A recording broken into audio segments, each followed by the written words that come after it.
Bonsoir. Merci d'être venu malgré la pluie et les averses. J'espère que vous avez passé une bonne journée. Et ça fait plaisir de vous revoir pour certains, pour cette deuxième conférence de l'année qui portera sur l'hypnose. Un peu spécial ce format-là parce que cette fois, l'intervenant est en visio, parce qu'il est un petit peu loin. Mais vous verrez, ce sera quand même interactif et vous pourrez toujours poser vos questions à la fin. Du coup, si vous avez des questions, notez-les bien. Il y aura un temps dédié à ça et un temps dédié au buffet, comme d'habitude, à la fin. Pardon. Du coup, aujourd'hui, on reçoit Clément Appélian, qui est directeur de l'Arche, Centre de formation et de recherche sur l'hypnose, et qui aura le temps d'ailleurs de se présenter plus en détail. Donc, j'arrête de parler, hein. Je vous laisse avec l'intervenant. Tu nous entends bien, c'est bon? Nickel. Et vous m'entendez? Ouais, le son, ça vous va? Et allez, je te laisse la parole. Super. Eh bien, merci d'être là ce soir. Donc, pendant que je présente, je ne vous vois pas. Donc, malheureusement, il y aura quelques petites pauses dans lesquelles je pourrais vous voir. Sinon, je vais devoir vous imaginer. Désolé d'être à distance. J'aurais beaucoup aimé être là avec vous. Mais c'était un petit peu compliqué. Donc, on va faire ça en visio. Donc déjà, merci d'être là ce soir et merci à Stigma pour l'organisation, pour avoir organisé ces Cock Talks. Je trouve l'initiative absolument fantastique. Donc merci à vous. Alors, comme vous l'avez dit, je suis Clément Appélian, je dirige la recherche. Donc je dirige pas l'Arche, mais la recherche. L'Arche, c'est la première école d'hypnose en France, donc une école de formation à l'hypnose d'accompagnement. Et à ma connaissance, la seule qui a un centre de recherche qui finance la recherche sur l'hypnose. Donc, je n'ai pas plus parlé de moi que ça, et on va rentrer directement dans le vif du sujet. Mais avant de vous parler d'hypnose, j'aimerais savoir ce que vous en pensez. Et donc, ce que je vous propose, c'est de prendre votre téléphone, d'aller sur le site menti.com et de rentrer le code suivant, ce qui va vous permettre de participer à un petit sondage. Et on va pouvoir comme ça échanger, avoir quelque chose d'un petit peu interactif pour ce début de présentation. Alors, je vais y aller de mon côté également. Donc, voilà, je vous laisse prendre vos téléphones, aller sur menti.com. Hop. Et on va pouvoir se faire un petit questionnaire. Donc, vous allez pouvoir entrer le code qui est en haut de la slide, donc 46 99 10 07. Et comme ça, vous allez voir, on va pouvoir commencer notre petit quiz. Vous verrez, il n'y a que 2 petites questions. Ça va aller assez vite. La première, vu que le thème ce soir, c'est l'hypnose, et en particulier avec mon background de recherche, l'hypnose expérimentale, je voulais juste savoir quelle est votre représentation de l'hypnose expérimentale quand vous pensez que cette discipline est née. Donc, je vous ai proposé 4 réponses. Je vois que vous êtes déjà nombreux à répondre, c'est parfait, donc vous êtes déjà sur l'application. Ça permet aussi de savoir combien vous êtes dans la salle, parce qu'avec la vidéo, j'ai du mal à estimer le nombre de personnes. Je vois que ça continue de monter. C'est absolument parfait. Ah, ça se stabilise, 27, 28, très bien. Donc, ok, on arrive à 30. On va dire qu'on va pouvoir commencer à montrer les résultats. Donc, pour vous, l'hypnose scientifique s'est apparue dans les années 20, entre les années 20 et 40, et vous avez raison pour la majorité. Donc, l'hypnose est plus vieille que ça, on va en parler dans un instant, mais l'hypnose expérimentale, la branche scientifique de l'hypnose, effectivement, on le fait remonter dans les années 30. Les étudiants de psychologie sauront peut-être que Clark Hull a lancé ce champ-là, donc qui est aussi connu pour être un des pères du behaviorisme. Donc, très bien, félicitations, vous êtes chaud sur les questions sur l'hypnose. Je ne m'attendais pas à une aussi bonne réponse. Et surtout, je m'attendais à ce que beaucoup plus de personnes disent dans les années 2000, puisqu'on voit des études récentes sur l'hypnose. On ne se dit pas que ça a bientôt 100 ans. Alors, deuxième question, on va voir si vous êtes également très au point sur l'hypnose. Là, c'est des questions libres, vous pouvez rapporter plusieurs réponses. Donc, sous hypnose, qu'est-ce qui se passe? Est-ce qu'il ne se passe rien? Est-ce que les participants répondent bien mieux aux suggestions? Voilà, mettez les réponses qui vous semblent les plus correctes, vous pouvez en mettre plusieurs. et plusieurs réponses sont compatibles. Donc, n'hésitez pas à y aller. On va attendre qu'il y ait à peu près une trentaine de réponses et on va voir ce que ça donne là aussi.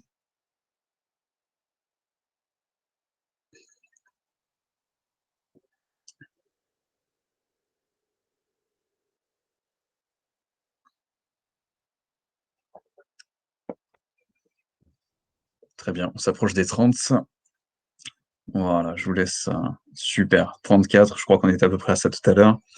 On va révéler les résultats et c'est assez étonnant, personne ne pense qu'il ne se passe rien sous hypnose, donc j'ai un public conquis. Félicitations, je m'en vais tout de suite. Euh, ok, donc les deux qui étaient des gros red flags, effectivement, vous les avez évités, le fait qu'il ne se passe rien sous hypnose et le fait que les participants perdent le contrôle et ne peuvent pas refuser les suggestions, qui sont effectivement des mythes qui sont assez tenaces et assez répandus dans la population. Il y a quand même pas mal de personnes, donc tout le monde sauf 10, qui pensent que les participants répondent bien mieux aux suggestions sous hypnose et qu'il y a une activité neurocognitive assez typique de l'état d'hypnose. En réalité, je vous ai trollé, puisqu'il n'y a pas une seule des réponses qui est juste, et il y a à peu près 9 personnes qui ont compris ça.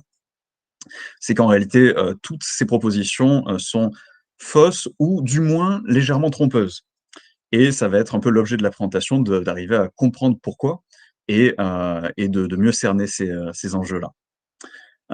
Donc, restez sur Menti, puisqu'on va utiliser cette interface pour les questions-réponses. En tout cas, pendant la présentation, n'hésitez pas à poster vos questions sur cette application. Et à la fin, avec un peu de chance, j'essaierai d'y répondre. Hop. On va reprendre donc la présentation. Maintenant qu'on a vu un petit peu quels étaient certains mythes sur l'hypnose, eh bien, on va s'intéresser à pourquoi il y a ces mythes et surtout en quoi ils sont faux, en quoi ce sont des mythes. J'aimerais en donner 3 pour un petit peu recontextualiser, essayer de résumer quelques idées reçues. Par exemple, l'idée que l'hypnose serait une panacée, que on peut tout guérir avec l'hypnose ou que ça a un intérêt qui est absolument universel. Et à l'inverse, l'idée que l'hypnose serait une arnaque complète. Quelque part, la réalité est entre les 2. Mais la vraie question, c'est où entre les 2? Est-ce qu'on est plus proche d'un côté? Est-ce qu'on est plus proche de l'autre? Et sur quels paramètres? On a aussi l'idée que les individus sont soit hypnotisables, c'est-à-dire qu'ils répondent bien à l'hypnose, ou non. Est-ce que c'est vrai? Est-ce que c'est faux? Eh bien, on verra ça dans un instant. Et pareil, cette idée assez tenace qu'il existe un état d'hypnose avec une signature neurocognitive bien spécifique. Et on va voir que, eh bien, c'est pas si simple. À chaque fois, je vous mets des petites références en bas à droite, de l'écran. Donc ce sont des références qui sont assez accessibles, qui sont, plutôt orientées grand public ou en tout cas qui visent à être, à ne pas être, trop spécifiques ou trop spécialisées. Donc n'hésitez pas à les consulter, n'hésitez pas à voilà, aller voir ces publications-là. À la fin de la présentation, je vous donnerai aussi, mon adresse mail si jamais vous avez du mal à vous les procurer. N'hésitez pas à les demander, je vous les donnerai avec grand plaisir. Alors avant de s'intéresser à ces mythes et à est-ce qu'ils sont vrais, est-ce qu'ils sont faux, quelle est la part du vrai, derrière le mythe, ou à quel point il s'effondre devant les données scientifiques, on va déjà se demander qu'est-ce que c'est l'hypnose? Parce que suivant ce qu'on entend par le mot hypnose, eh bien, les réponses vont être assez différentes. Alors pour commencer, j'ai un grand regret, je ne vais pas pouvoir vous donner de définition de l'hypnose, puisqu'il n'y en a pas qui fassent consensus.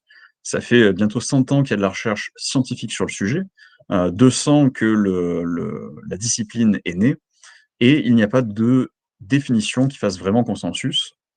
Depuis les années 90, l'APA, l'American Psychological Association, propose des définitions à peu près tous les 10 ans. Ils essaient de renouveler la définition et à chaque fois, c'est, comment dire? Ça fait une levée de bouclier, pour de bonnes et de mauvaises raisons. En tout cas, la dernière, celle de 2015, je vous la recommande vraiment pas puisque dans cette définition, il y a, des parties qui vont à l'encontre du consensus scientifique sur, certains aspects, ce qui est quand même relativement problématique. Sachez d'ailleurs que, dans, l'APA, il y a une division entière consacrée à l'hypnose, c'est la division 30. pour la petite histoire, qui est consacrée à l'hypnose clinique. Donc pas de définition, donc je vais prendre, la responsabilité de, vous donner, du mieux que je peux, une vision de ce qu'est l'hypnose, avec une distinction que je trouve, assez utile. Une distinction qui clarifie pas mal de choses, puisque dans la vie de tous les jours, on utilise le mot hypnose pour qualifier 2 choses très différentes. En fait, 3 choses très différentes. Les techniques de l'hypnose, puisqu'on dit par exemple qu'un hypnotiseur, qu'est-ce qu'il fait? Il fait de l'hypnose. Et on utilise également le mot hypnose pour qualifier ce que vit la personne hypnotisée. Quand quelqu'un vient en séance d'hypnose pour vivre, un accompagnement, une séance d'hypnose, eh bien, on dit qu'elle fait de l'hypnose également. Donc nous, ce qui va nous intéresser, c'est différencier l'hypnotisme, les techniques de l'hypnose, des phénomènes hypnotiques, ce qui est produit par l'hypnose, ce qui est vécu par la personne hypnotisée. Et puis en science, ce qui va nous intéresser particulièrement, c'est ce qu'il y a entre les deux, ce sont les mécanismes. Qu'est-ce qui est activé par les techniques à l'intérieur de la personne et qui va permettre à une certaine expérience de prendre place. Donc avant de rentrer un peu plus dans le détail de, quelles sont ces techniques et quelles sont ces expériences, je vous propose d'en faire une expérience, directe. Donc pour ça, je vais vous proposer une expérience de groupe. Donc l'espace d'un instant, je vais arrêter, mon écran de présentation pour vous voir. Hop.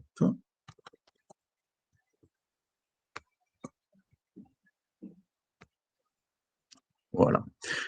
Donc ce que je vais vous proposer comme expérience de groupe, c'est ce qu'on appelle, le phénomène des mains magnétiques, qui porte très bien son nom. Et pour cela, je vais vous proposer simplement de prendre vos mains et de les étendre devant vous, de façon à avoir, les coudes qui sont, en l'air, qui sont, détachés de votre corps et à une distance raisonnable, de vous. Vous allez pouvoir fixer du regard les mains et l'espace entre les mains. Vous n'êtes pas obligé de participer, mais sinon vous louperiez une expérience assez intéressante. Donc, vous pouvez vous focaliser sur les mains, sur l'espace entre les mains et sur les sensations qui commencent à apparaître dans les mains quand vous focalisez dessus.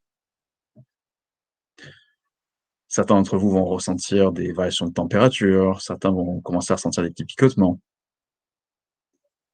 Et juste comme ça, en vous focalisant sur les mains, vous verrez qu'elles ont tendance à avoir ce sentiment de flotter un peu en l'air, de dévier un petit peu, comme si elles flottaient dans un liquide. Voilà, juste prenez conscience de ça. Et pour l'instant, c'est pas encore de l'hypnose. L'hypnose commence quand on a une idée en tête, quand une idée va commencer à se transformer en acte. Et cette idée, c'est que les mains vont commencer à s'attirer mutuellement. Vous allez sentir qu'il y a une main qui commence à attirer l'autre.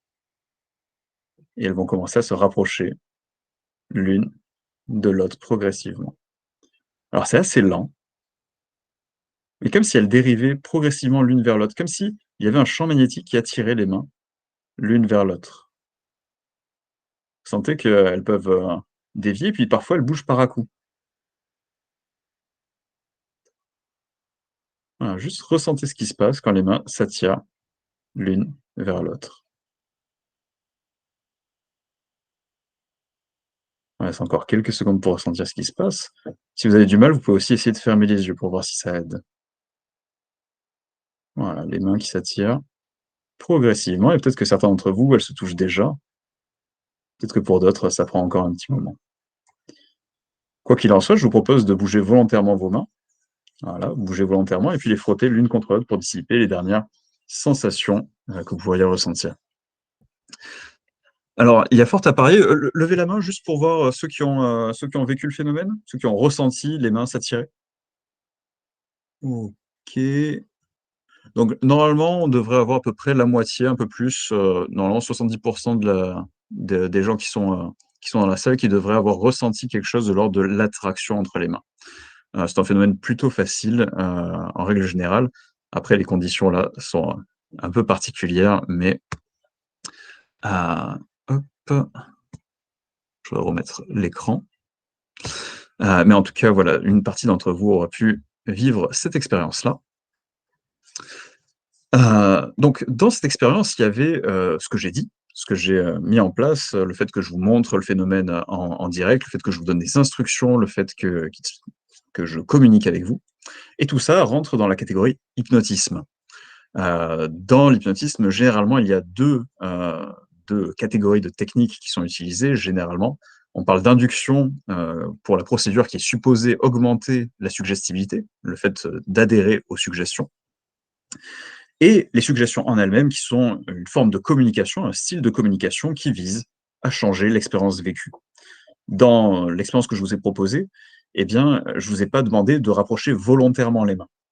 Je vous ai emmené à vivre quelque chose, à changer une expérience, le fait de ressentir les mains qui s'attirent mutuellement, et il a résulté de cette expérience un certain comportement, le fait que les mains s'attirent l'une vers l'autre.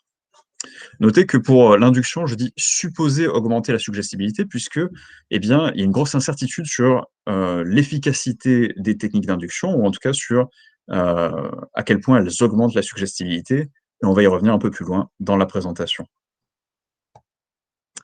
Au-delà de ce que je vous ai dit, au-delà de ce que je vous ai emmené à faire, il y avait votre expérience, ce que vous avez vécu.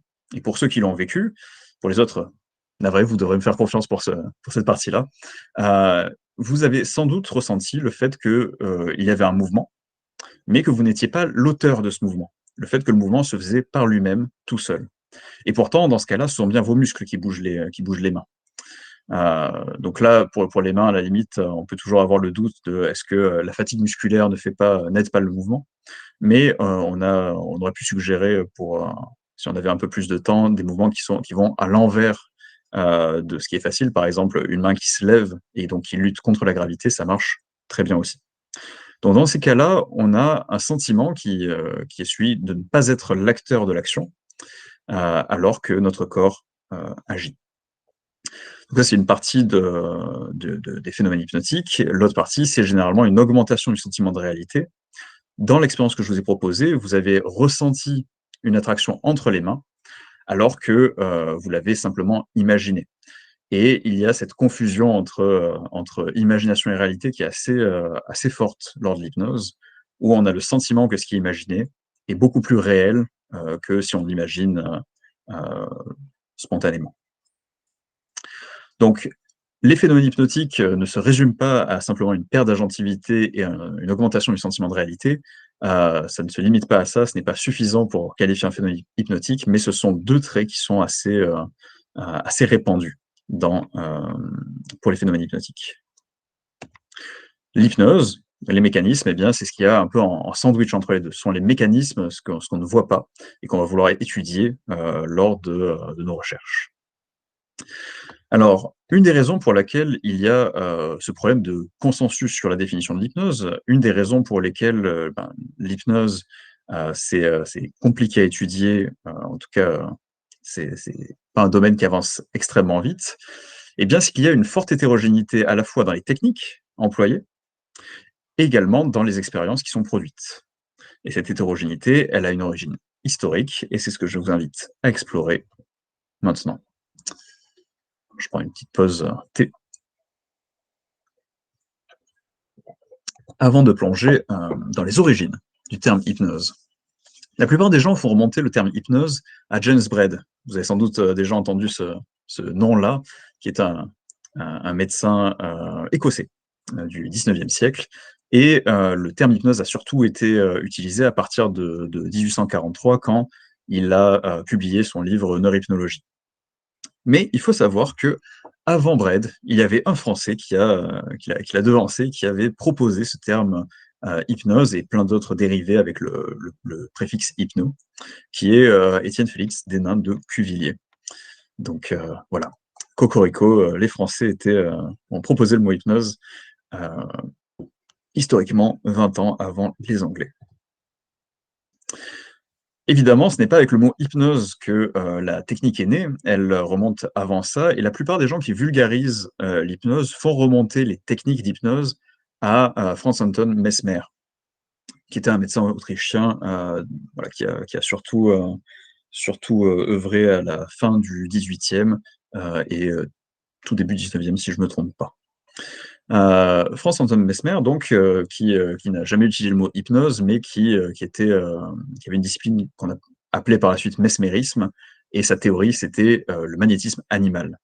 Aujourd'hui, quand on entend parler de magnétiseurs, eh bien, ce sont des descendants de Mesmer, et qui n'ont pas, on va dire, qui n'ont pas suivi le tournant hypnose qui s'est produit au XIXe siècle.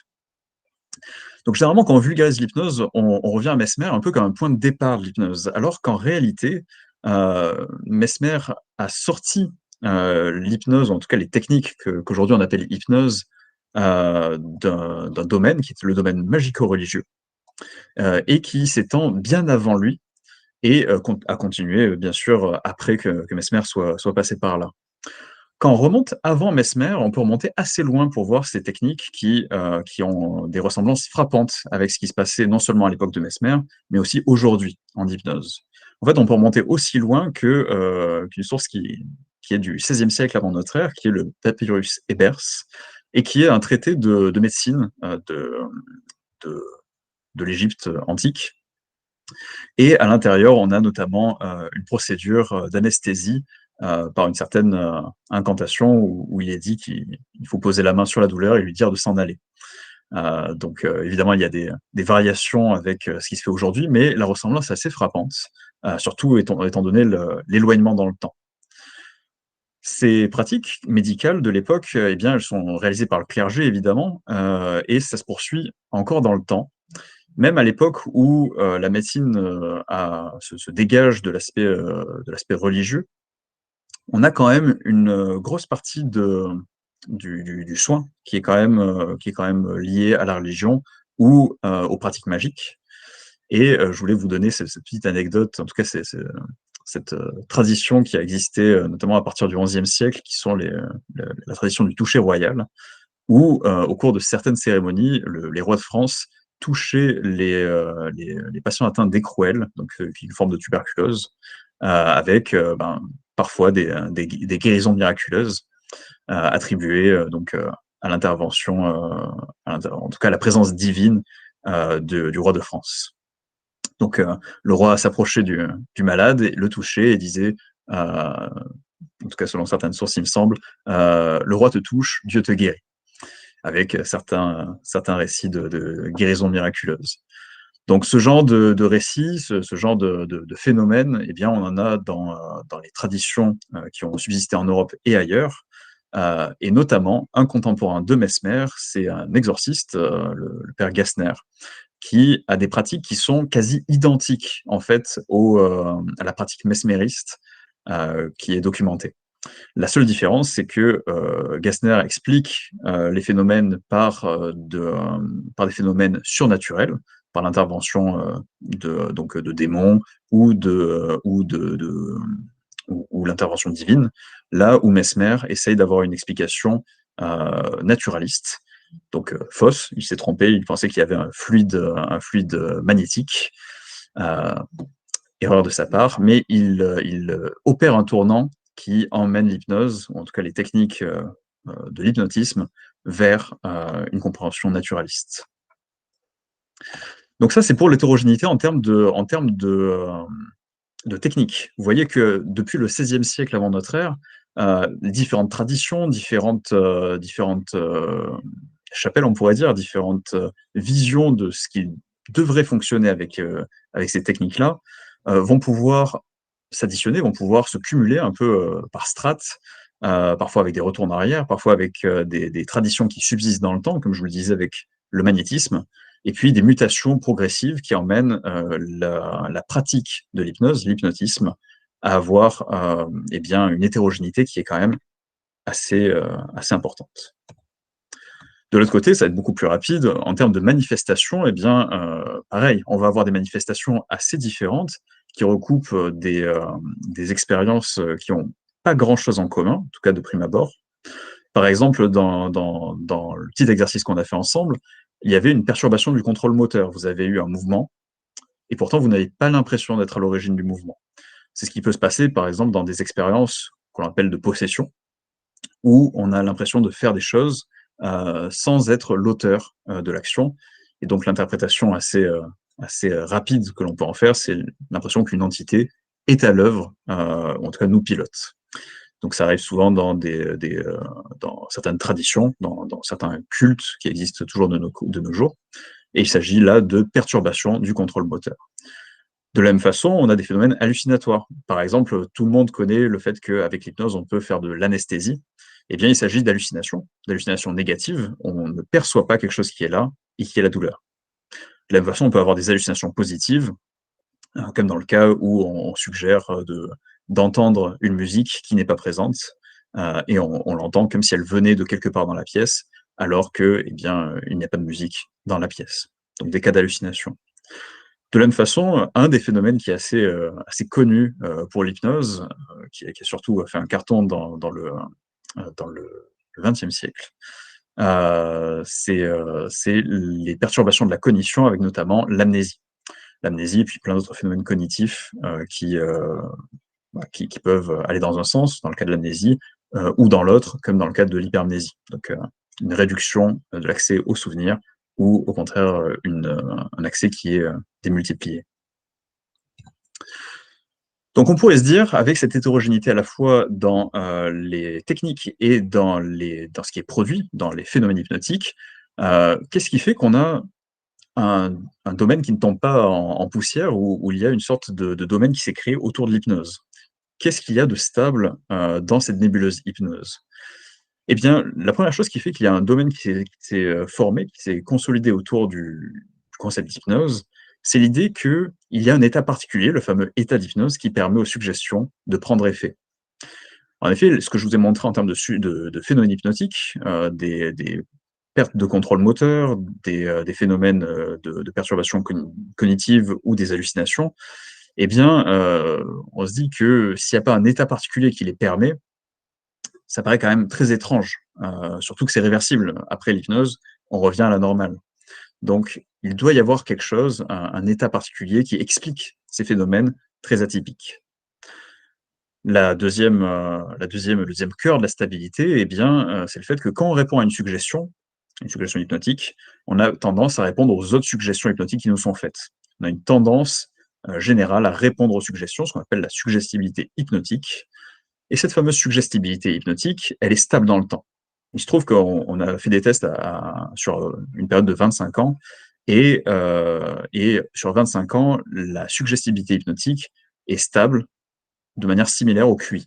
C'est-à-dire qu'elle ne varie pas plus que le QI ne varie en 25 ans. Ce qui est quand même plutôt stable quand on y pense. Donc, ces deux éléments nous font dire qu'à la fois, il y a quelque chose d'intéressant, étudiable derrière ce phénomène, et qu'il y a quelque chose qu'on va pouvoir rationaliser, dans le sens où, si c'est stable dans le temps, on va pouvoir l'étudier, on va pouvoir regarder les gens qui répondent bien à l'hypnose et se demander comment ils font, comment ils produisent ces phénomènes atypiques. Je me rends compte que je suis terriblement en retard sur mon timing, mais on va y arriver.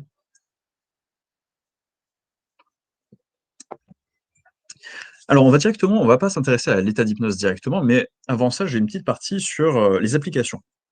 Est-ce que l'hypnose d'accompagnement, est-ce que les thérapies par l'hypnose, eh bien, ce sont des placebo-thérapies? Est-ce que c'est équivalent à toutes ces thérapies bien-être qui fleurissent et puis meurent assez rapidement? Est-ce que est-ce que c'est une forme de thérapie un petit peu arnaque? Est-ce que ça marche simplement parce que les gens ont envie que ça marche et qu'ils y croient? Alors, s'il y a un point de la présentation à retenir ce soir, j'aimerais que ce soit celui-ci. Généralement, la pratique de l'hypnose, l'hypnotisme, ce n'est pas une thérapie en soi. En règle générale, l'hypnotisme est adossé à une forme de thérapie. Si ce n'est pas le cas, eh bien, généralement, ça pose de très gros soucis. Donc, on a des formes d'hypnotisme assez différentes selon sur quelle thérapie on est adossé. Pour les applications en psychologie clinique, par exemple, on a des formes d'hypnose qui sont adossées à des théories psychanalytiques. Auquel cas, eh bien, on va faire un certain type d'accompagnement par l'hypnose qui est basé sur des théories psychodynamiques, avec l'idée qu'on va défaire des systèmes de défense, qu'on va retrouver des contenus refoulés, etc. Alors qu'il y a d'autres formes d'hypnotisme qui sont adossées sur des thérapies cognitives comportementales, auquel cas, eh bien, on va avoir des protocoles comme de la désensibilisation, des choses comme ça, qui vont être dopés par les techniques de l'hypnose. Donc, c'est vraiment une idée qui est assez importante, à part dans le cas de la douleur, et encore, où on va avoir de la suggestion directe pour éteindre les symptômes. Et bien, dans la plupart des cas, l'hypnotisme n'est pas une thérapie. Donc, difficile de dire que c'est une pseudothérapie dans le sens où ça n'en est même pas une. C'est un outil, c'est un ensemble d'outils qui est généralement utilisé dans plein de domaines différents et notamment dans le soin en médecine ou pour l'accompagnement psychologique. Donc voilà, idée importante, je voulais insister là-dessus ce soir. Je ne vais pas faire la liste de toutes les applications, mais il se trouve qu'il y a pas mal d'études qui ont été faites sur l'intérêt clinique de l'hypnose et donc les résultats sont variables en termes de nombre d'études, en termes de fiabilité des études, mais il y a plein de domaines dans lesquels il y a des résultats qui sont assez positifs. Encore une fois, positifs par rapport, par exemple, sur la dépression. Généralement, les études, c'est TCC versus TCC plus hypnose. Et donc, on regarde la différence entre les deux. On a généralement une efficacité supérieure des formes d'accompagnement avec l'ajout de l'hypnose. Donc, vous voyez tout un tas d'applications. Encore une fois, si vous voulez les études, je vous les enverrai très volontiers. Vous pourrez me rétorquer à ce moment-là que, eh bien, ces applications, c'est très bien, mais on aurait pu donner des petites granules d'homéopathie, si ça se trouve, ça aurait fait la même chose. Puisque, eh bien, on peut avoir des effets non spécifiques. Peut-être que les attentes étaient beaucoup plus hautes quand on avait de l'hypnose et qu'on a un biais d'acquiescence ou des choses comme ça qui font que les participants qui sont dans le groupe, par exemple TCC plus hypnose pour la dépression, ont des attentes plus positives par rapport aux conséquences, et dans ce cas-là, ils vont avoir de meilleurs résultats juste pour cette raison-là. Et c'est une très bonne remarque, c'est une très très bonne remarque. On va donc s'intéresser aux effets spécifiques de l'hypnose qui ont été surtout étudiés dans l'hypnose expérimentale et non pas dans la recherche clinique sur l'hypnose.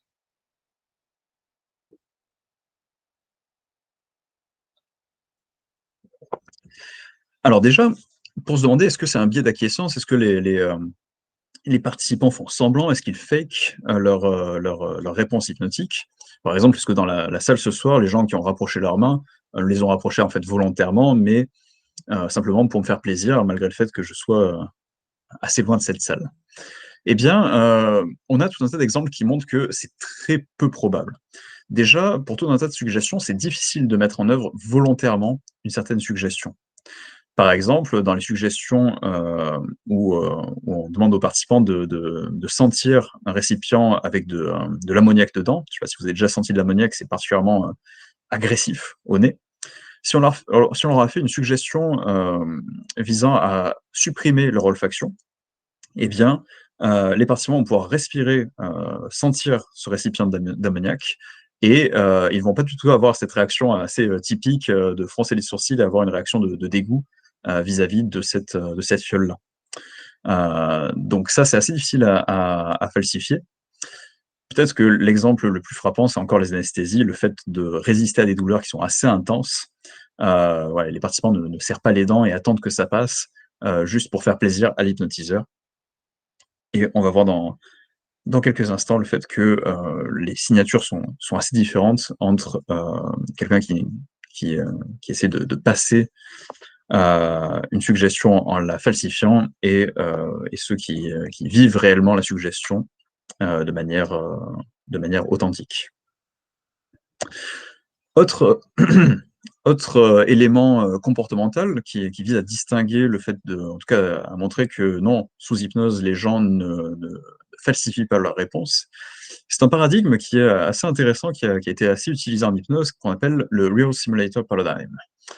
Ce paradigme-là vise à prendre des sujets hautement sensibles à l'hypnose, des sujets hautement suggestibles, et d'autres faiblement suggestibles. Le groupe faiblement suggestible, on le brief avant l'expérience et on lui demande de faire en sorte de faire croire à l'expérimentateur qu'il est hautement suggestible. Et généralement, il y a une récompense à la clé s'il arrive à faire croire à l'expérimentateur qu'il est dans le groupe hautement suggestible. Donc pour ça, il doit faire en sorte de ne pas en faire des caisses pour éviter d'attirer sa méfiance, mais également bien répondre aux suggestions. Donc, dans l'expérience que je voulais vous décrire, qui est celle de 71 par Evans et Horn, donc on a ces deux groupes. C'est des expériences individuelles, donc les participants se présentent individuellement. L'expérimentateur est aveugle à quel groupe, de quel groupe l'individu est issu, et lance une expérience d'hypnose classique, donc une induction, des suggestions de tests. Et au milieu des tests de suggestion, il reçoit un appel et il indique aux participants qu'il est désolé, qu'il a une urgence et il s'en va de la pièce. Donc le sujet est dans son expérience d'hypnose, au milieu de son expérience d'hypnose, et l'expérimentateur s'est barré de la pièce. Ce que le sujet ne sait pas, c'est qu'il y a une caméra qui le filme en douce pour voir son comportement. Et le groupe des simulateurs, dès que l'expérimentateur quitte la pièce, eh bien, il arrête de simuler, puisque son but, c'est de passer pour un sujet hypnotique devant l'expérimentateur. Donc il arrête de simuler et donc il attend que l'expérimentateur revienne. Là où les hautement suggestibles, dans cette phase-là, ils continuent le phénomène hypnotique qui était en cours pendant plusieurs secondes, voire plusieurs minutes, avant de revenir progressivement vers un état normal et de reprendre donc une activité où ils font juste attendre l'hypnotiseur. Donc voilà, ces indications comportementales vont dans le sens du fait que les participants ne mentent pas et rapportent fidèlement leur expérience. Mais évidemment, c'est avec l'avènement de l'imagerie fonctionnelle et des études en hypnose en imagerie fonctionnelle où on a eu des données qui sont particulièrement probantes et qui permettent d'affirmer que oui, il se passe quelque chose quand même de bien différent quand on fait de l'hypnose ou quand on n'en fait pas. Une expérience que j'aime bien, c'est celle de Koslin et collaborateurs en 2000, qui a été répliquée en 2012, où on met les gens, donc pareil, un groupe hautement suggestible, un groupe faiblement suggestible, on les met dans un IRM fonctionnel, et on leur montre un damier que vous voyez à gauche, soit coloré, soit en noir et blanc.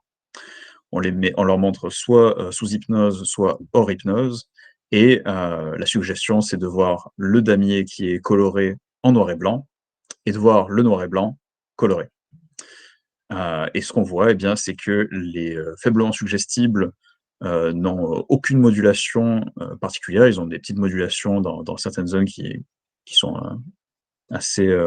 voilà, qui ne nous intéressent pas plus que ça. Mais chez les hautement suggestibles, ce qu'on voit, c'est une modulation des zones qui sont impliquées dans le traitement de la couleur, notamment dans le gyrus fusiforme et le gyrus lingual. Et ce qu'on voit, c'est que cette modulation, dans le groupe où on demande de voir de la couleur sur le damier en noir et blanc, on a une activation dans ces zones-là qui est similaire au damier en couleur. Donc c'est assez intéressant de ce côté-là. On a une correspondance assez intéressante ici. Autre expérience neuro, vous pouvez voir dans la ligne du haut une carte d'activation. Donc je crois que c'est du PET scan dans cette expérience, mais il faudrait que je vérifie. Où en haut on a une douleur suggérée. Donc l'activation, quand on suggère aux participants qu'ils ont une douleur dans une certaine partie du corps, la ligne du milieu, c'est la douleur qui a été infligée à cette partie du corps, de façon expérimentale. Et la dernière ligne, c'est quand on demande aux participants d'imaginer la douleur de manière la plus réaliste possible. Et vous voyez que bien, la superposition des zones est beaucoup plus grande entre douleur suggérée et douleur infligée qu'entre douleur suggérée et douleur imaginée. Ce qui fait dire que, eh bien, ce que ces participants hautement suggestibles ont vécu dans l'expérience d'hypnose se rapproche beaucoup plus d'une expérience réelle de douleur que d'une expérience imaginée. Donc voilà pour les aspects plus expérimentaux. Je voudrais terminer avec quand même un petit brief sur hypnose et placebo, puisque la question a été est-ce que l'hypnose est une autre placebo-thérapie. Je prends juste une gorgée de thé et je suis à vous tout de suite. Donc, conceptuellement parlant, il y a de très grandes similarités entre placebo et hypnose. En fait, si on regarde les définitions, on est quasiment sur de l'identique. Les attentes contextuelles, les attentes d'être soigné, les attentes de recevoir un principe actif semble diriger l'expérience. J'en ai pas trop parlé jusqu'à présent, mais on va en parler un petit peu dans la suite. Ce qui a l'air de soutenir l'hypnose, donc les mécanismes qui mènent à ces expériences, ce sont en grande partie les attentes des participants. Pas uniquement, mais en grande partie. De la même façon que pour le placebo. Donc, il y a l'air d'avoir une très grande une très grande proximité conceptuelle, au moins sur le papier. Mais quand on regarde au niveau expérimental, eh bien, déjà, il y a des différences quand on regarde au détail. Par exemple, le placebo implique souvent de la tromperie, implique souvent de faire croire aux participants qu'il reçoit le principe actif plutôt qu'une substance neutre. Là où l'hypnose est relativement transparente. On sait qu'on reçoit de l'hypnose et on sait que c'est de l'hypnose. Il n'y a pas de tromperie de ce côté-là, et les suggestions sont relativement transparentes, et on sait que c'est le fait de se faire suggérer quelque chose, ou de se le suggérer soi-même, qui va emmener l'effet. Donc, déjà une petite différence.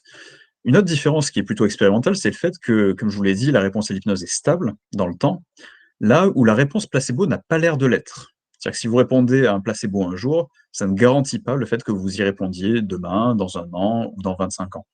En fait, il y a beaucoup d'instabilité sur la réponse placebo. Autre différence, c'est le fait que quand on a comparé les deux, par exemple sur de l'anesthésie entre une crème anesthésiante placebo et l'hypnose, généralement, donc il y a assez peu d'études, mais les études qui ont été faites semblent montrer une efficacité supérieure de l'hypnose par rapport au placebo. Ce qui est assez intéressant, puisque les deux là sont comparés vraiment sur les mêmes personnes.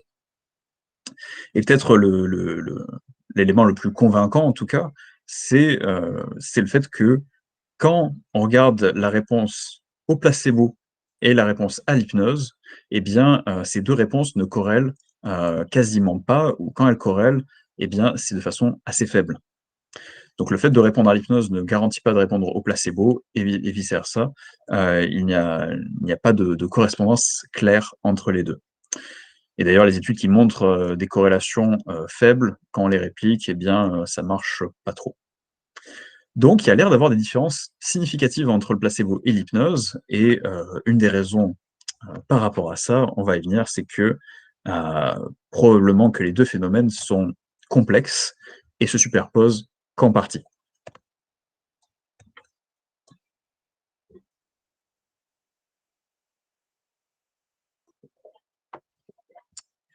Donc n'oubliez pas de poser vos questions, sur Menti, si jamais vous avez, des questions qui vous viennent en cours de présentation, et on y répond, à la fin. Pour cette dernière partie, je voulais rentrer dans les mécanismes, dans la partie qui est, on va dire, dans le cœur du sujet. Donc, qu'est-ce que c'est cet état d'hypnose, et c'est quoi cette suggestibilité hypnotique? Comment ça fonctionne? Et déjà, est-ce que ces concepts marchent bien? Je vous ai dit tout à l'heure que, le domaine de l'hypnose tenait, en tout cas, était soudé par 2 idées. La première, c'est qu'il y a un état particulier qui permet aux suggestions de prendre effet, et le deuxième, c'est, cette idée de suggestibilité hypnotique, le fait que, il y a un trait individuel qui permet de prédire, la réponse aux suggestions dans un contexte hypnotique. Donc on va s'intéresser à voir, est-ce que ces 2 a priori, ces 2, pas a priori, mais en tout cas ces 2 conceptualisations, tiennent bien, et qu'est-ce qu'on peut comprendre de l'hypnose par-delà ces conceptualisations? Déjà, on va essayer de différencier 2 approches, 2 signifiés derrière le mot état d'hypnose. L'état d'hypnose, il peut référer soit à une activité spéciale qui est nécessaire et suffisante pour l'apparition des phénomènes hypnotiques, auquel cas il aurait un rôle explicatif, c'est-à-dire qu'il y a un état au sens de il y a des mécanismes spécifiques de l'état d'hypnose qui vont, en tout cas qui constituent un état d'hypnose, et qui vont pouvoir créer ces expériences particulières, atypiques, donc un rôle explicatif, ou l'état d'hypnose peut avoir un rôle beaucoup plus modeste, un rôle descriptif, c'est-à-dire qu'il fait référence à l'ensemble des signes qui sont fréquemment associés aux expériences hypnotiques, et auquel cas c'est simplement un synonyme du mot que j'ai utilisé, du mot phénomène hypnotique que j'ai utilisé tout à l'heure. Donc ce sont un ensemble de signes qui veulent dire, bah voilà, on a une expérience hypnotique parce qu'il y a de la perte d'agentivité, parce qu'il y a un sentiment de réalité plus grand, ou d'autres aspects. Nous, ici, on va s'intéresser à la thèse forte, le fait qu'il y a un état d'hypnose dans le sens, il y a un état spécifique qui explique pourquoi il y a ces phénomènes-là. Et que s'il n'y a pas cet état, il ne peut pas y avoir ces phénomènes, qui est un peu le corollaire. Et à ce moment-là, j'adore cette citation de Clark Hull, donc le fondateur de la discipline, qui est, on pourrait dire que à l'époque, il clashait déjà. Donc sa citation, c'est que l'effet d'induire l'hypnose est relativement faible, et en fait probablement plus faible que les hypnotiseurs classiques l'auraient supposé, si jamais la question leur était venue.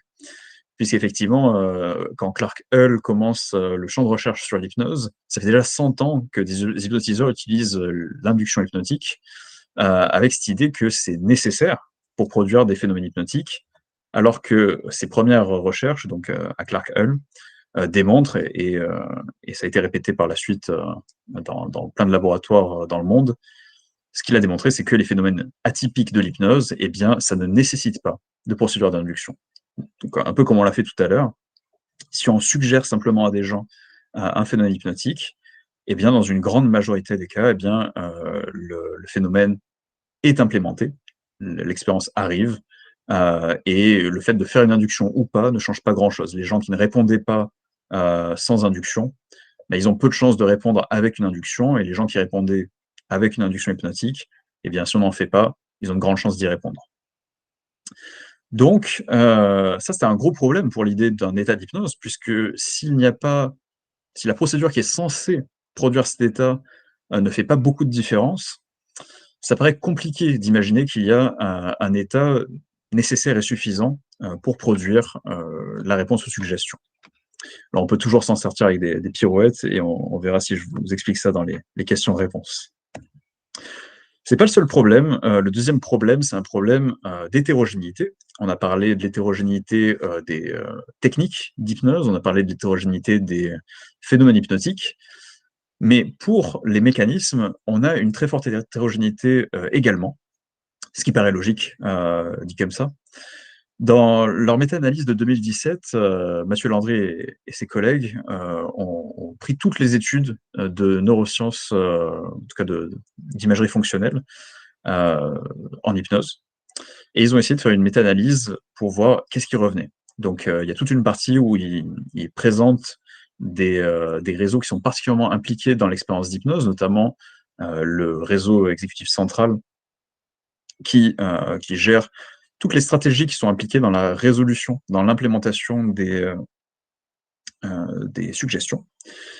Ce n'est pas parce que les participants ont l'impression que l'expérience est passive que le cerveau est à l'arrêt. Au contraire, les zones qui sont liées les réseaux qui sont impliqués dans le maintien de stratégies actives pour réaliser une tâche sont particulièrement sollicités lors de l'hypnose. Donc, on a une hyperactivation de ces zones-là, plutôt frontale, dorsolatérale, et puis d'autres zones que vous voyez là. On a une modulation du réseau de salience qui en fait est liée aux variations d'attention, soit de l'hyperattention, soit de la baisse d'attention sur certains aspects, et qui est modulée par justement ce réseau exécutif central. Et puis on a une désactivation du réseau du mode par défaut, ce qui est à l'envers complètement de ce qui pourrait être attendu par quelqu'un, on va dire, qui ne connaît pas la littérature. Pour la petite histoire, le réseau du mode par défaut que vous voyez en bleu sur l'image, eh bien, il est lié. C'est généralement le réseau qui s'active quand on fait rien, quand on pense quand on est juste en train d'attendre et qu'on pense à sa liste de courses, voilà, qu'on s'ennuie.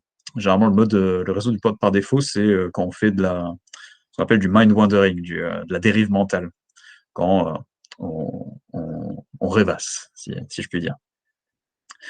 Donc, dans cette méta-analyse, il montre ces différents réseaux qui interagissent, le fait que le réseau du mode par défaut est désactivé et que le réseau central exécutif a un rôle là-dedans, etc. Mais lorsqu'ils lancent leur analyse, leur méta-analyse, donc qui est l'Activation Likelihood Estimate, il n'y a qu'une seule zone qui apparaît comme relativement commune à toutes ces études, c'est le gyrus lingual qu'on a vu la dernière fois un peu plus tôt dans l'étude sur sur le damier de couleur ou en noir et blanc. Et ce sont des zones qui sont impliquées dans l'imagerie, dans la visualisation, qui effectivement est quelque chose qui revient énormément dans les expériences d'hypnose, la visualisation, mais c'est relativement décevant, dans le sens où il y a une toute petite zone qui n'a pas l'air de jouer un rôle extrêmement important dans les expériences, et leur conclusion, c'est que c'est plus un artefact, que c'est le fait que l'imagerie soit présente de manière assez récurrente dans les expériences d'hypnose, qui fait qu'on a simplement cette zone-là qui ressort. Et leur conclusion va aussi dans le sens d'une très grande hétérogénéité des études, qui fait que les trois réseaux qu'il nomme juste avant n'apparaissent pas de manière stable dans cette méta-analyse. Cette hétérogénéité, on la voit aussi de manière beaucoup plus flagrante lorsqu'il y a un seul phénomène hypnotique. Donc là, je vous montre juste. Donc là, c'est une expérience que j'ai menée dans nos locaux, où donc avec des participants. Donc c'est une expérience de groupe. Donc ne vous inquiétez pas, ce n'est pas l'amicale des anciens nazis, c'est simplement un phénomène hypnotique où on demande aux gens d'étendre leurs bras, et on leur suggère que le bras va être paralysé, qu'ils ne pourront pas le bouger, et on leur demande de le plier. Et vous allez voir, donc il y a certains qui le plient et d'autres qui ne le plient pas. Vous voyez au premier plan des gens qui arrivent à le plier, des gens qui n'arrivent pas à le plier. Voilà, il y a des gens qui réussissent, des gens qui ne réussissent pas. Et pour cette suggestion-là, en particulier, on a repéré que donc, dans ceux qui y arrivaient, il y avait au moins 2 stratégies. Les gens peuvent, donc si on met des électrodes sur le biceps et le triceps, on se rend compte que dans une des stratégies, le biceps est contracté, donc pour plier le bras, mais le triceps est également contracté en même temps. Et comme vous le savez sans doute, le biceps et le triceps sont des muscles qui marchent l'un contre l'autre, sont des muscles antagonistes. Et du coup, quand les deux sont contractés, le bras ne peut pas bouger, et en fait, il va trembler. Donc ça, c'est une des stratégies pour y arriver, c'est le fait d'essayer volontairement de contracter le biceps et de ne pas se rendre compte que, en même temps, on a une commande motrice qui va au triceps, on essaie de contracter le triceps, et on n'a pas l'impression d'être l'auteur de cette action-là, ce qui fait qu'il y a cette lutte entre les muscles et le bras ne bouge pas. Ça, c'est une première stratégie. Il y en a une deuxième, où on se rend compte que les deux muscles, à la fois le biceps et le triceps, ne sont pas activés. En tout cas, pas plus activés qu'au repos. Et là, on se dit, eh bien, la commande motrice n'est même pas partie. En réalité, la suggestion a été réalisée d'une autre manière. L'inhibition s'est faite plus haut dans la chaîne, quelque part dans le système nerveux central. Donc, 2 stratégies pour une même suggestion. Donc, vous imaginez si pour une suggestion, il y a au moins 2 stratégies. Si on commence à essayer de faire de l'imagerie cérébrale sur différentes personnes, sur différentes suggestions, entre une suggestion par exemple ici de paralysie du bras, entre ce qu'on a fait tout à l'heure avec les mains qui se rapprochent, des suggestions pour de l'anesthésie, eh bien on va se rendre compte que dans ce cas-là, il y a peu de chances qu'on ait quelque chose qui revienne en commun, puisque on a des stratégies très différentes, avec des phénomènes très différents, et donc ce qui ressort, c'est pas grand-chose. Un autre problème, donc je vous ai dit tout à l'heure que la suggestibilité hypnotique, c'est quelque chose de stable, et c'est quelque chose, c'est un trait, c'est-à-dire que le fait de répondre à une suggestion prédit la réponse à une autre suggestion. Eh bien, il y a quelque chose d'assez troublant, c'est le fait que ça marche pour la suggestion hypnotique, mais pour les suggestions non hypnotiques, donc hors du contexte d'hypnose, ça marche beaucoup moins bien. Donc ça, c'est un gros problème, puisque les études montrent que la suggestibilité hypnotique corrèle extrêmement avec la suggestibilité non hypnotique. Le fait d'avoir une induction ou pas, ça change quasiment rien. Donc là, c'est les études que je vous ai mis. Il y a une corrélation qui est quasiment de 1 entre les deux. C'est-à-dire que le fait de répondre à une suggestion avec une induction ou sans induction, ça change pas grand-chose. Le problème, c'est que quand on essaye de faire passer des suggestions non hypnotiques à des personnes hors du contexte d'hypnose, eh bien, on se rend compte que le fait de répondre à une suggestion ne prédit pas forcément le fait de répondre à une autre. Et c'est pas forcément stable dans le temps. Au point où même 2 suggestions qui ciblent une même sensorialité, par exemple, si on vous fait manger un yaourt nature, mais avec une corrélation rose, bah, certaines personnes vont sentir le goût de la fraise, par exemple, qui est un cas d'hallucination gustative, donc une suggestion non hypnotique. Eh bien, si on refait avec un yaourt jaune, donc supposément à la banane, eh bien, il n'est pas dit que si vous avez répondu à la première suggestion, ça se trouve, vous ne répondez pas à la deuxième. Les deux ne corrèlent pas tant que ça. Donc, il y a quelque chose d'assez étonnant là-dedans où les suggestions hypnotiques sont cohérentes entre elles alors qu'elles sont très différentes, là où des suggestions non hypnotiques n'ont pas l'air de corréler, n'ont pas l'air d'être cohérentes les unes avec les autres. Ça pose une grosse question et ça pose surtout la question de comment on sépare les faits des artefacts. Est-ce qu'en fait, cette suggestibilité hypnotique, c'est le fait qu'il y ait une cohérence interne, ça ne serait pas juste un artefact expérimental, ce ne serait pas une production expérimentale? Et pour ça, j'aimerais vous raconter 2 expériences. Je suis un peu à bout de temps. Je ne sais pas si j'ai le temps de vous raconter, de dépasser un petit peu.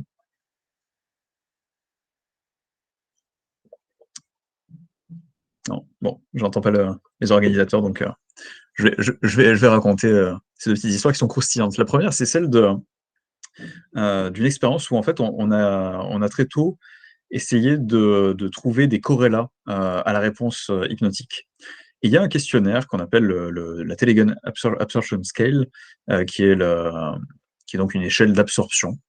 Et ils se sont rendus compte qu'elle corrélait modestement, mais qu'elle corrélait avec la réponse à l'hypnose. Et, ce qui est assez troublant, c'est que dans une réplication, donc une autre équipe de recherche a fait passer cette échelle-là en faisant croire aux participants qu'il s'agissait d'une autre étude. Donc comme s'il y avait 2 études qu'ils réalisaient pour l'université, une dans un bâtiment avec certains expérimentateurs où ils remplissaient cette échelle-là, et une autre qui n'a aucun rapport dans un autre bâtiment avec d'autres expérimentateurs où ils faisaient de l'hypnose. Et dans cette expérience-là, où les participants ne faisaient pas le lien entre entre l'échelle et le contexte hypnotique, eh bien, ils se sont rendus compte que la corrélation s'effondre et en fait, elle est non significative. Donc, l'échelle d'absorption ne prédit plus du tout la réponse à l'hypnose. Donc, vous voyez, les effets d'attente peuvent être assez forts, surtout voilà, s'il y a des étudiants dans la salle en psychologie, en sciences cognitives, les effets d'attente peuvent être assez forts au point de nous faire croire à des corrélations qui en fait sont dues à des biais contextuels. Ce qui fait que voilà, dès qu'on fait passer plusieurs échelles ensemble, dès qu'on fait passer plusieurs phénomènes dans une même expérience, ça demande, en tout cas si on veut être bien sûr des résultats, d'avoir tout un tas de contrôles pour éviter ce genre de cas où on se rend compte un peu plus tard que le phénomène était purement une création expérimentale. J'en ai un deuxième qui est extrêmement croustillant, c'est le phénomène de l'observateur caché. Dans les années 75, on a Hilgard, qui est un grand nom de l'hypnose, qui tombe sur ce phénomène qui est assez étonnant, où vous pouvez suggérer à une personne qui a une hallucination négative, par exemple quelqu'un qui a une cécité hypnotique, donc il rapporte ne plus rien voir les yeux ouverts, vous lui suggérez qu'une partie de lui-même, que son cerveau, que son inconscience, un observateur caché, a accès à cette information auquel il n'a pas accès consciemment. Donc qu'un observateur caché voit ce que le sujet conscient ne peut pas voir. Et en fait, ce qui se passe, c'est que cet observateur caché peut rapporter, donc de différentes manières, je ne vais pas rentrer dans le détail, mais peut rapporter ce qu'il voit, ce qu'il perçoit, et on se rend compte que, eh bien, il peut rapporter fidèlement ce que les yeux ont vu, quelque part.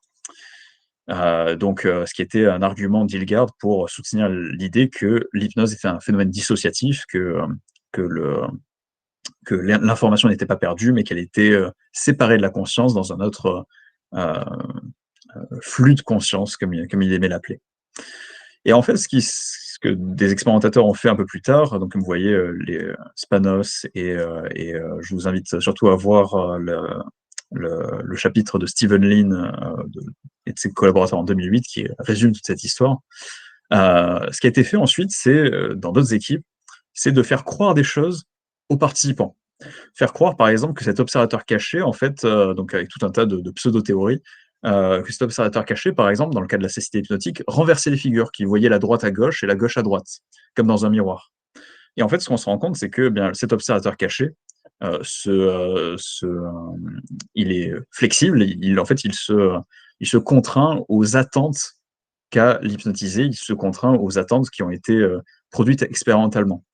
Donc on a des observateurs cachés qui commencent à rapporter n'importe quoi, qui commencent à rapporter exactement en fait ce que le participant s'attend à ce que cet observateur rapporte. Ce qui va complètement à l'envers de l'idée de Hilgard qui pensait que ce phénomène n'était pas biaisable, en tout cas qu'il s'agissait d'un phénomène dissociatif. Alors, en réalité, je suis presque dans le timing. On va terminer sur un petit point plutôt orienté, on va dire une petite ouverture sur l'hypnose hors du domaine académique. Sur le plan scientifique, en termes de perspective, on est sur un champ qui n'est pas encore arrivé à maturité, comme vous avez pu le constater par mon intervention. Il y a beaucoup de points qui ont l'air d'être des consensus, et en fait, derrière, on se rend compte qu'il y a quand même des problèmes assez importants dans ces conceptions-là. Mais un point sur lequel je vais peut-être pas assez insisté, ce que j'ai essayé de passer dans la deuxième partie sur le placebo, c'est qu'il y a un grand nombre de questions sur lesquelles on a des réponses. On a des réponses et en fait, c'est des réponses qui sont assez différentes de ce qui est véhiculé dans la culture pour le grand public. Par exemple, le fait que non, avec l'hypnose, eh bien, on ne peut pas prendre le contrôle des gens, on ne peut pas les forcer à faire quelque chose contre leur gré. Le fait que, bien, il n'y a pas forcément d'état hypnotique qui est bien identifié qui explique la réponse aux suggestions. Donc, il y a tout un tas de réponses tout un tas de questions sur lesquelles on a des réponses, pardon. Mais c'est vrai qu'au sein du champ scientifique, eh bien, il y a beaucoup de divisions, il y a beaucoup de conflits sur eh bien, les questions sur lesquelles il n'y a pas encore de réponse, comme vous voyez sur cette petite illustration de personnes qui cherchent à en découdre. Mais finalement, sur le plan scientifique, j'ai envie de dire, c'est la science qui suit son cours. Sur le plan culturel, je serais moins optimiste. Notamment par ce qui est véhiculé on va dire, dans les médias, dans les idées reçues, même dans, les peurs qu'on garde, même si on sait bien qu'avec l'hypnose, on ne peut pas prendre le contrôle, sur quelqu'un d'autre. Il y a toujours cette culture-là, ces idées-là qui traînent dans la culture. Et ce que je vous montre ici sur cette slide, c'est une représentation, de Shutterstock, de hypnose. Et vous voyez tous les clichés, un homme qui hypnotise une femme, l'homme est vieux, la femme est plutôt jeune, elle utilise un pendule, il y a un phénomène en spirale, l'idée de la montre et en fait, on retombe dans les mêmes clichés avec, l'idée que, l'hypnotiseur est souvent un homme, qu'il prend le pouvoir sur quelqu'un, avec des idées très, années, début du XXe siècle, avec une femme qui est, naïve, faible, suggestible. Alors qu'en fait, eh bien, on se rend compte que non, les femmes ne sont pas plus suggestibles que les hommes, qu'en réalité, la plupart des hypnotiseurs en France sont des femmes et en fait, tous ces clichés-là perdurent, dans la culture donc aidons à faire changer tout ça. Au-delà de ces aspects culturels qui posent problème, il y a aussi un gros problème culturel, on va dire sociétal même, qui est le fait que, le manque de connaissances sur l'hypnose, fait que ça ouvre la porte au charlatanisme. Pour le dire très simplement, vous voyez des couvertures de livres, bon, en anglais pour ce cas-là, mais en français, vous en avez aussi.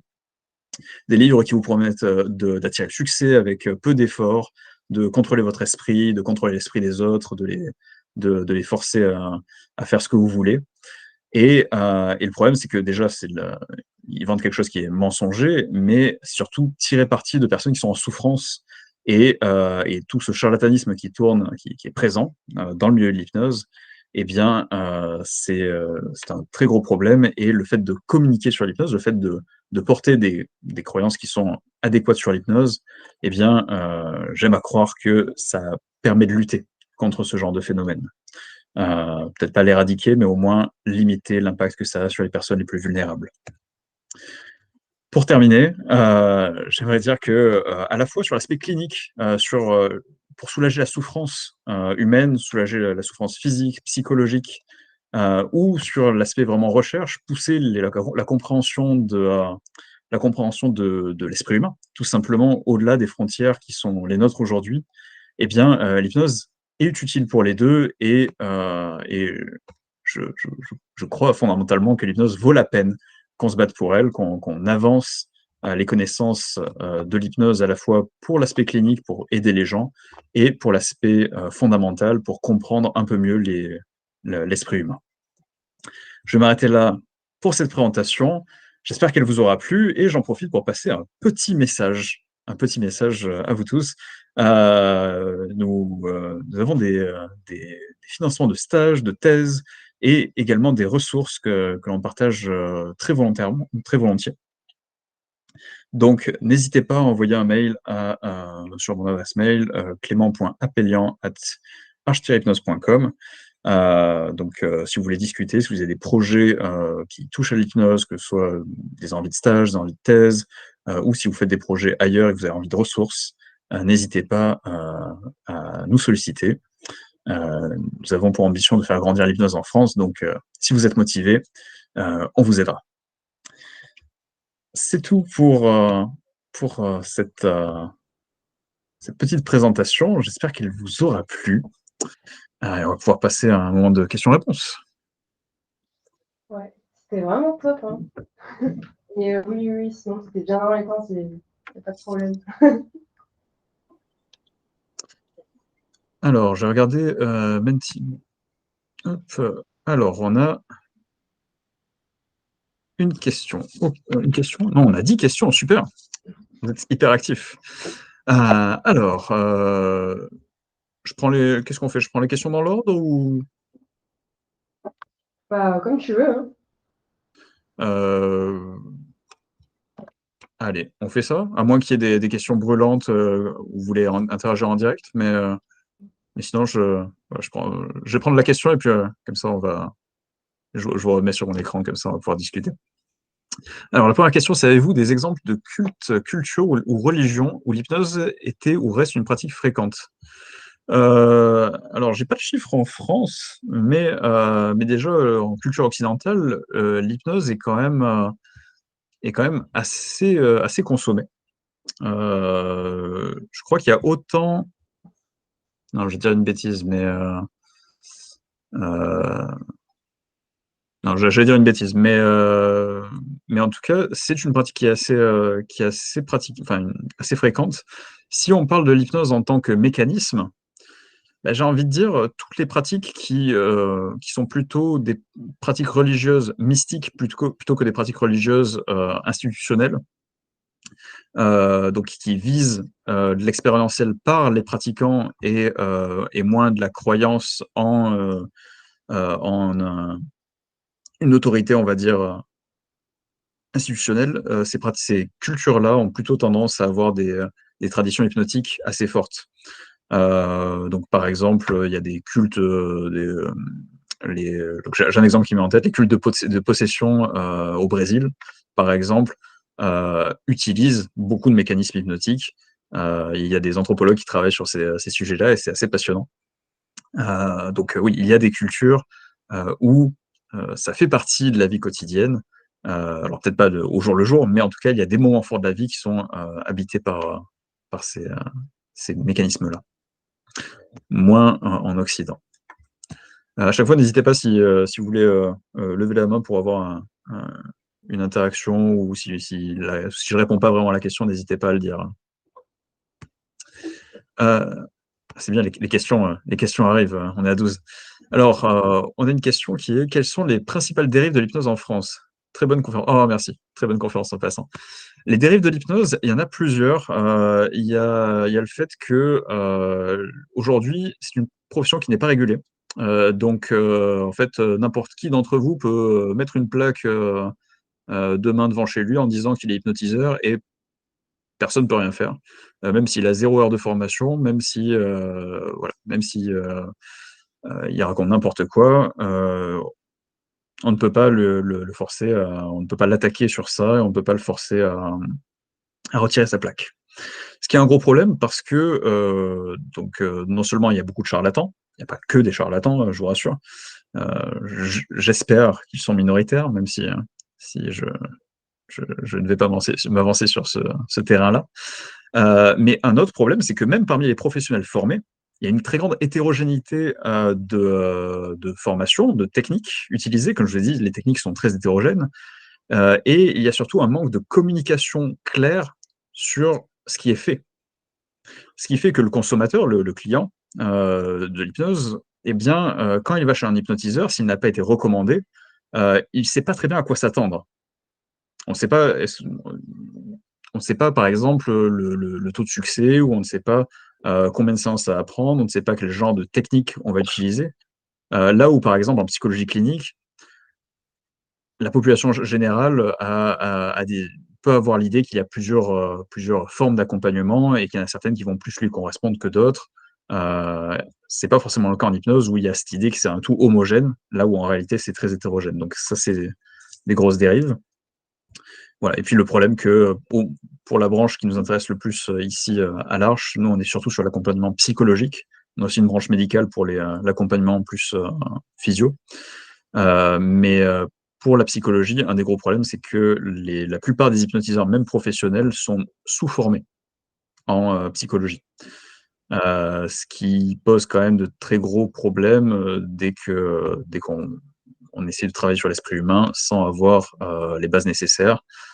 Par exemple, il y a eu des problèmes assez, comment dire, tristes sur la création de faux souvenirs, par exemple, avec l'hypnose. Donc des gens qui ont des théories plutôt psychanalytiques, qui vont utiliser la suggestion, qui vont retrouver du contenu refoulé, sauf que, dommage, le contenu refoulé, ils l'ont créé de toutes pièces, avec leurs attentes, ils l'ont co-créé avec le client, certes, mais du coup, on retrouve des abus, des choses comme ça qui, en fait, n'ont pas eu lieu. Et du coup, ça peut avoir des conséquences qui sont assez graves. Et ça en a eu notamment aux États-Unis dans les années 90. C'est une période qu'on appelle Memory Wars dans la recherche en psychologie. Et c'est pas pour rien. C'est qu'il y avait toute cette question des faux souvenirs qui a créé des problèmes assez tristes. Donc voilà, dans les dérives, ce que je peux en dire. Question suivante. Pourquoi certaines personnes sont-elles plus suggestibles que d'autres? J'aimerais pouvoir répondre. Probablement que ça tient. Alors, une chose que j'ai pas dit dans la présentation, c'est que on a comment dire? On a essayé de trouver des corrélats de la suggestibilité hypnotique, et ça corrèle avec rien du tout. C'est hallucinant. Aucun trait de personnalité corrèle, ça corrèle pas avec des capacités attentionnelles, ça corrèle pas. En fait, ça corrèle avec pas grand-chose. Et ma compréhension du phénomène, donc là, c'est ma compréhension, ce n'est pas un consensus, c'est un point débattu actuellement.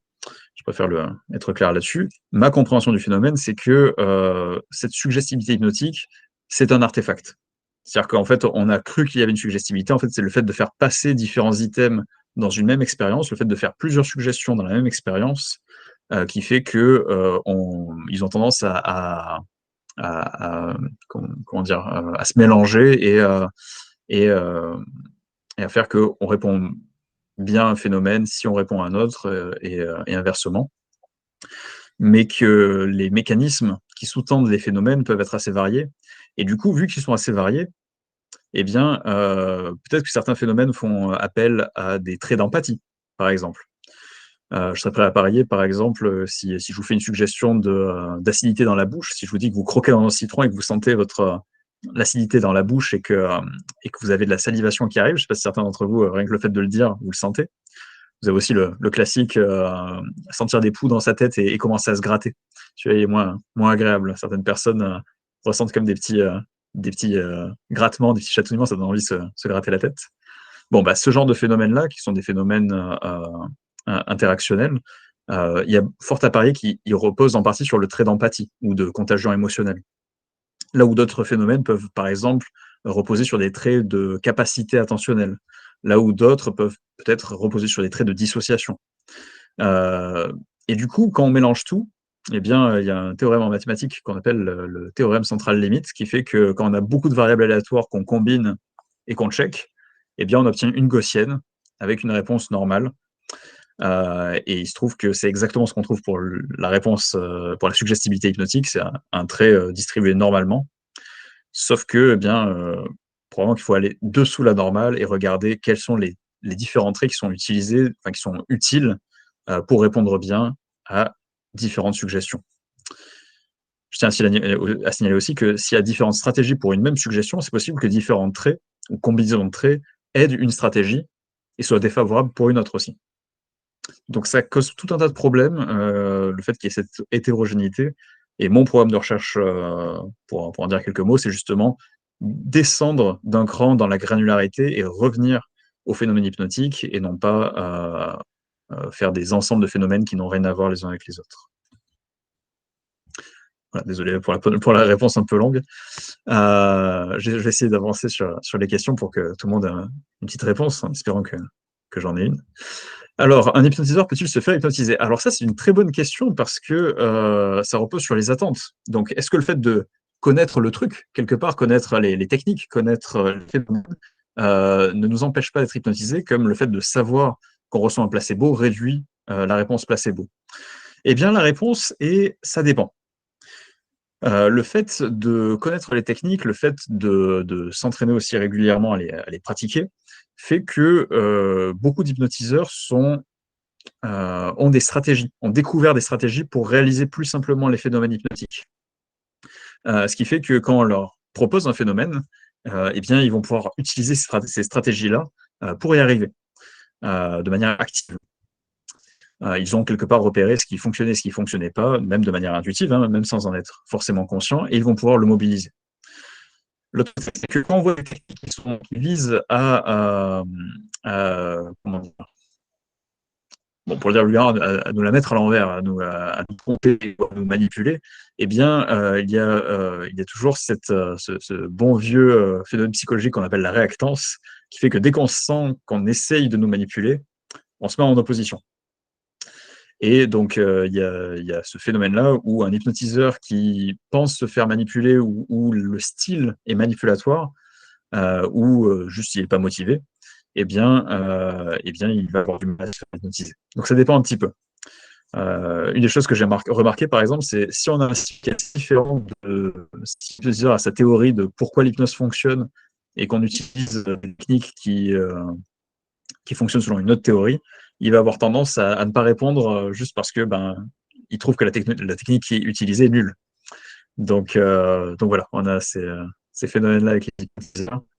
Mais dans l'absolu, peu importe de connaître le truc, puisque que ce soit l'hypnose avec quelqu'un d'autre ou tout seul, en auto-hypnose, on peut se suggérer des choses, ça fonctionne très bien.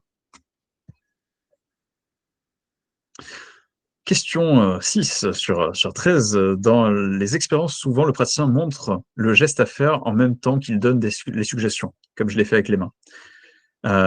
Est-ce que le fait d'avoir un modèle va nous influencer? Alors, je ne saurais pas dire avec certitude. Il y a des études qui montrent que ça a un petit effet, mais en fait, la majorité des études montrent que le fait d'avoir un modèle n'aide pas tant que ça. Le fait d'avoir un modèle qui démontre le phénomène hypnotique avant, ça aide un petit peu, mais pas trop.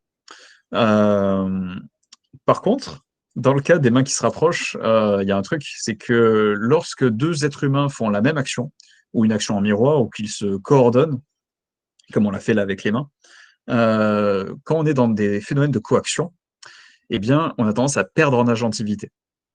C'est ce qui arrive, par exemple, je ne sais pas si vous avez déjà eu l'occasion de faire des soirées spirit entre vous. C'est pas trop à la mode en ce moment, mais ça a pu l'être par le passé. Donc, vous savez, par exemple, les tables Ouija, les trucs comme ça. Généralement, ça se fait à plusieurs et différentes personnes mettent leurs doigts sur le mobile qui est censé sélectionner la lettre. Tout le monde voit ce que c'est une planche Ouija? Levez la main ceux qui voient. Ouais, ok, c'est bon. Non, je voulais être sûr quand même que je parlais pas dans le vide. Donc, généralement, il y a plusieurs personnes qui ont la main sur le mobile, qui sélectionnent les lettres. Et le fait d'être plusieurs à impulser le mouvement, eh bien, on a l'impression que le mobile bouge tout seul. parce qu'il y a une ambiguïté sur est-ce que c'est moi qui le bouge, est-ce que je le bouge pas. En fait, l'action est partagée, et donc chaque individu qui a la main sur le mobile n'a pas l'impression d'être celui qui pilote la sélection des lettres. Et du coup, bah, en fait, on a l'impression qu'il bouge tout seul, on a l'impression que ça sélectionne des lettres tout seul, alors qu'en fait, ça se fait collectivement. On a juste individuellement l'impression que on a une perte d'agentivité. Donc, dans les cas de coaction, il y a fort à parier que démontrer le phénomène aide à la réaliser. Voilà, toute la biblio sur la coaction, j'en ai, n'hésitez pas à envoyer un mail, vous filerez ça. Alors, qu'est-ce que le trait d'absorption exactement? Vous allez rire. Le trait d'absorption, si vous voyez le questionnaire, vous tombez de votre chaise. C'est un espèce de mix qui n'a aucun sens sur des expériences un peu étranges, plutôt imaginatives. Donc, il y a des questions par rapport au fait si dans l'enfance on avait un ami imaginaire, si on est plutôt, si on a l'impression voilà, qu'il y a des coïncidences dans la vie qui n'en sont pas. Voilà. Tout un tas de phénomènes qui sont un peu qui sortent de l'ordinaire. Ils ont mis tout ça, toutes ces questions dans un questionnaire. C'est une fiabilité qui est discutable selon nos critères. Mais du coup, voilà, ça se comporte un peu comme un trait. Et il y a des traits qui sont beaucoup mieux construits aujourd'hui, par exemple sur les tendances imaginatives. Qui ont l'air de recouper ce trait-là.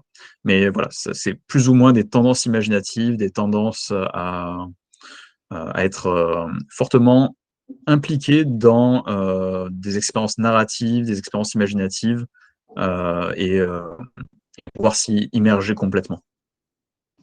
Donc voilà, par exemple, c'est quand vous avez un souvenir, est-ce que vous avez l'impression de le revivre comme s'il était là maintenant? C'est ce genre de questions. Donc, je ne suis pas un grand fan du trait d'absorption. Alors, pensez-vous qu'il y ait un lien entre suggestibilité et capacité d'imagerie mentale dans le cas d'agitation sensorielle? Alors, il y a un très bon chapitre de livre sur l'imagerie mentale et l'hypnose. Et aujourd'hui, le consensus est plutôt que... alors, il y a une corrélation entre capacité imaginative et réponse à l'hypnose qui est relativement modeste et pas hyper stable, comme à peu près toutes les corrélations avec la suggestibilité hypnotique. Mais voilà, il y a l'air d'avoir des études qui montrent une corrélation. Et encore une fois, voilà, la même explication que j'ai donnée précédemment pour pourquoi elle est faible et pourquoi il faudrait refaire des études de ce côté-là. Mais par contre, sur le fait que l'imagerie mentale soit nécessaire et suffisante, là, on a un consensus sur le fait que ce n'est pas le cas. L'imagerie mentale n'est ni nécessaire, c'est-à-dire qu'on peut avoir les suggestions qui fonctionnent sans avoir d'imagerie mentale. Je rêve de tester ça sur des personnes fantasiques pour voir est-ce que c'est effectivement le cas. Donc des gens qui n'ont pas d'imagerie mentale dans leur vie. Et pareil, c'est pas suffisant, c'est-à-dire le fait d'imaginer ne garantit pas le fait d'avoir le phénomène. Surtout volontairement. C'est-à-dire que le fait d'imaginer volontairement ou pas, le fait de visualiser ce qui est demandé, ça prédit absolument pas la réponse à l'hypnose. Ce qui a l'air de prédire, dans certains cas, c'est l'imagerie spontanée, d'avoir des images mentales qui arrivent spontanément. Ça a l'air d'aider. Je continue, j'essaie de faire des réponses de plus en plus courtes pour essayer de tenir le timing. D'où ces clichés, par exemple, la montre proviendrait-il? Ah ah! En fait, ils viennent d'assez loin, parce qu'en fait, on se rend compte que depuis Mesmer, depuis cette période-là, il y a une espèce d'intrication entre pratique de l'hypnose et spectacle. À tel point que donc Mesmer faisait des événements où les gens étaient attachés entre eux avec des bandelettes qui étaient censées conduire le fluide magnétique. Ils étaient mis dans des baquets où ils étaient censés recevoir le fluide magnétique de Mesmer. Et donc, qui était extrêmement spectaculaire. Il y avait des gens qui venaient assister juste en spectateur à ces démonstrations. Il y a l'abbé Faria qui était un contemporain qui faisait des démonstrations, des sortes de cabinets publics, des sortes de démonstrations de l'hypnose devant des foules. Et l'abbé Faria a été notamment immortalisé par Alexandre Dumas. Donc, c'est des personnages qui sont restés dans la culture et surtout les intellectuels, les littéraires de cette époque se moquaient beaucoup de ces personnages et les incorporaient dans leur récit. Ce qui fait qu'on a beaucoup de récits d'hypnotiseurs qui ont le mauvais rôle ou qui ont un rôle ridicule. Généralement, c'est les méchants dans les histoires, les hypnotiseurs qui essayent de prendre le contrôle de quelqu'un, surtout à une époque où on comprenait très mal le phénomène. Aujourd'hui, on le comprend beaucoup mieux, mais ne serait-ce que au début du XXe siècle, le phénomène hypnose, c'est extrêmement nébuleux. Et surtout, on n'a pas d'expérience qui viennent vraiment clore certains débats. C'est-à-dire qu'il y a beaucoup de spéculations, mais très peu de faits pour répondre à ces questions-là. Donc voilà, l'aspect culturel qui aujourd'hui se perpétue à travers les films, les séries, les spectacles d'hypnose aussi, qui sont en partie de l'hypnose et en partie aussi de l'art de la scène, contribuent à cette image-là.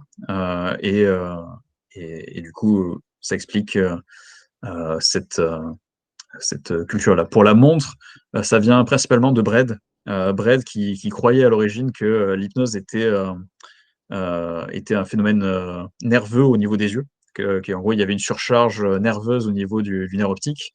Et du coup, l'effet Braid, c'est le fait de fixer le regard, de faire fixer le regard à quelqu'un et d'avoir de la fatigue oculaire. Et généralement, il faisait fixer un objet plutôt brillant, donc une montre ou un scalpel ou ce genre de choses pour la montre. On a du temps pour quelques questions en plus? Ouais, peut-être rapidement. Tu nous entends? Ou pas, hein, parce que c'est vous qui organisez, vous me dites. Comme je vois qu'il est la demi. Bah, Ah, même, oui, mon ordinateur n'est pas à l'heure, donc il est 40 en fait. ouais, donc peut-être juste On rapidement, va quoi. peut-être s'arrêter là pour ce soir. Ouais. Donc si vos questions n'ont pas eu de réponse, encore une fois, n'hésitez pas Et à tu nous envoyer un entends? mail. Je vous entends. Ah bah c'est bon. Ok, ok. Bah ouais. Après, si tu peux donner une réponse peut-être rapide, ça évitera que des personnes soient Allez, déçues. j'essaye de faire en une phrase. Merci. Hop, quels autres champs utilisent l'hypnose autres que santé, clinique, donc recherche et spectacle? Y a-t-il des structures de recherche autour de l'hypnose à Lyon? Alors, sur l'hypnose, spécifiquement, non. En réalité, il n'y a pas de groupe qui est constitué autour de l'hypnose en France. C'est d'ailleurs un gros problème. On essaie de lancer ça ici à l'Arche. Mais je sais qu'il y a une doctorante d'Antoine Lutz à Lyon qui bossait ou bosse sur l'hypnose. Donc voilà, donc, euh, donc le groupe d'Antoine Lutz qui bosse surtout sur méditation. Donc voilà, vous pouvez vous adresser à lui. C'est un bon groupe. Est-ce que le MDR s'appuie sur l'hypnose? Alors non, mais il se trouve que le MDR ne passe pas par les mouvements oculaires. Donc c'est une forme de thérapie qui est efficace pour la désensibilisation traumatique, mais il se trouve que les mouvements oculaires ne sont pas la raison pour laquelle c'est efficace. Et du coup, on pense qu'une partie s'appuie sur des phénomènes d'attente, en partie, et sur des phénomènes attentionnels aussi. Voilà pour la petite histoire. Donc, MDR, non, ne s'appuie pas sur l'hypnose, mais il y a peut-être des parallèles. Alors, 13. Alors, on est à l'avant-dernière question. Quel lien y a-t-il entre auto-hypnose et méditation? Il y a un très bon livre de Michael Lipschitz sur la question, Hypnosis and Meditation. En gros, il y a des similarités, des différences, comme avec hypnose et placebo. C'est des phénomènes en fait qui sont multiples et donc qui ont des parties de superposition et des parties qui sont carrément en opposition. Donc voilà, je ne peux pas répondre rapidement à cette question. Et la dernière, la voix joue-t-elle un rôle important pour hypnotiser quelqu'un? Je ne saurais pas dire. Ça va surtout dépendre des phénomènes et des attentes du participant. Si vous pensez que la voix est importante pour être hypnotisé, il y a des chances que ce soit le cas. Euh, voilà, je ne peux pas en dire plus. On n'a pas trop d'études là-dessus. Ça m'intéresserait d'en faire d'études un jour sur le rôle de la voix. Donc, voilà, je ne peux pas répondre à cette question. Voilà, on a fait le tour des questions. Merci à On peut toi. terminer là ce soir. J'espère que vous avez passé un bon moment. Oui. Et je vous vois applaudir, et je ne vous entends pas, mais ça me fait chaud au cœur. Ah bah, le message est passé. Et bah non, on va attaquer le budget. Bah, merci de ta présence et d'avoir été au rendez-vous d'avoir apprécié l'initiative. C'est vraiment top. Merci à toi. Eh bien, avec grand plaisir. Et les gens vous disent au revoir. Au revoir à tout le monde. Bonne soirée. Bonne Au revoir. soirée. Au revoir.